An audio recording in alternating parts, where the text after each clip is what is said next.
সম্প্রতি মিরপুরে বিএনপির মিছিল সমাবেশে সম্মুখ সারিতে দেখা মেলে জাকির হোসেন ওরফে শুটার জাকিরকে।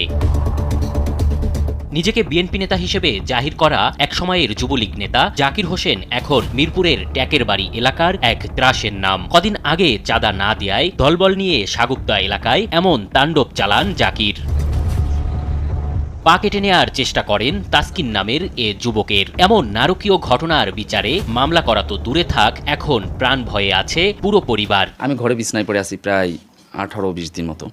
চাঁদা চাচ্ছে আমাদের কাছে, যদি আমরা চাঁদা একটা অ্যামাউন্ট দিই তাহলে হয়তো একটা নেগোসিয়েশন আসতে পারে। নিরাপত্তাহীনতায় ভুগতেছি, কারণ আমার হাজব্যান্ডের জানের নিরাপত্তা নাই, আমার ফ্যামিলির জানের কারণ নিরাপত্তা নেই। শুধু তাসকিন নন, ট্যাকের বাড়ির অসংখ্য ব্যবসা প্রতিষ্ঠানে চাঁদা দাবি করছে জাকির ও তার বাহিনী। তাদের ভয়াবহতা আরও স্পষ্ট হয় স্থানীয়দের বক্তব্যে।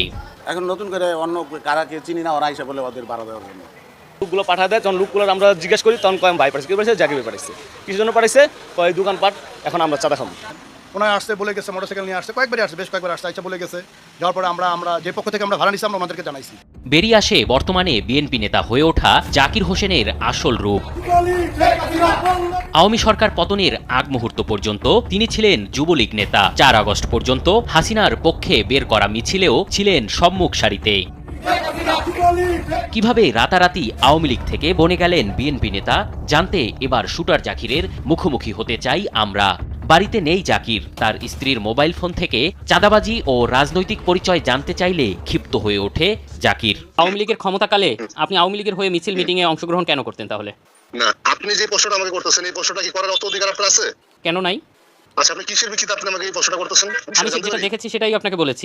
আমি যদি এখানে চাঁদাবাজি করতে যাই, ওদেরকে বলেন আমার মামলা করতে। আপনি তো এই যে তাসকিনকে কুপিয়েছেন, সেটি কেন? এটা ভুল কথা। আপনি কিন্তু কথা অন্যদিকে যাচ্ছেন। আপনি মিডিয়া পারসন, ঠিক আছে, আপনি কথা অন্যদিকে যাচ্ছেন। বিএনপি নেতা প্রমাণে ওয়ার্ড বিএনপির একাধিক কমিটি তালিকাও দেন জাকিরের স্ত্রী। সে তালিকার সত্যতা যাচাইয়ে ওয়ার্ড বিএনপির আহ্বায়কের মুখোমুখি আমরা। তিনি নিজেও অবাক কমিটিতে জাকিরের নাম দেখে। এই যে জাকির হোসেন কয়েকদিন আগেও যুবলীগের মামুনের ক্লিয়ার তো চিটার নাম্বার 1 তার কলম দে। বিএনপির সাথে নাই না, কোন জায়গা কোন এই জাকির হোসেন না, এই জাকির হোসেন না, এটা অন্য জাকির হোসেন। এই নাম দিয়ে হয় চিটিং করে। গত বছরের 26 অক্টোবর বৈষম্যবিরোধী ছাত্র আন্দোলনে ইমন হত্যা মামলায় গ্রেপ্তার হন বর্তমান বিএনপি নেতা বনে যাওয়া পল্লবী 2 নং ওয়ার্ড যুবলীগের যুগ্ম সাধারণ সম্পাদক মোহাম্মদ জাকির হোসেন। জেল থেকে বেরিয়ে বনে যান বিএনপি নেতা। এম এ আজিম, দেশ টিভি।